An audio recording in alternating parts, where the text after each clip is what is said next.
غلطی تو شیطان سے بھی ہوئی تھی، غلطی انسان سے بھی ہوئی، لیکن شیطان نے اپنی یعنی وہ ایک وجہ بیان کی، عقلی دلیل پیش کی، انا خیر منہ۔ تھوڑی سی توجہ اگر آپ مجھے ایک طرف، غلطی دونوں سی ہوئی، شیطان نے بھی اللہ کے حکم کی نافرمانی کی، آدم سے بھی غلطی ہوئی، یہی شیطان نے کہا کہ میں اس سے بہتر ہوں اور وجہ بیان کی اور غلطی پر قائم رہا تو وہ مردود ہو گیا، غلطی پر ڈٹ گیا وہ مردود ہو گیا، ملعون ہو گیا، ابلیس ہو گیا۔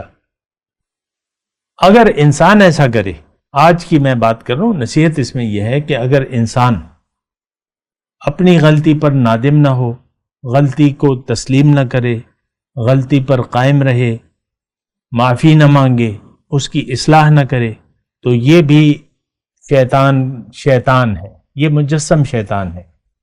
یہ بات نوٹ کر لیں۔ آج میں اور آپ جس معاشرے میں رہ رہے ہیں، یہ معاشرہ غلطی کر رہا ہے لیکن غلطی کو تسلیم نہیں کر رہا۔ آج دیکھ لیں، ہم میں سے ہر شخص کے پاس اپنے جینے کی ایک دلیل ہے اور ہم اس دلیل پر زندگی گزار رہے ہیں۔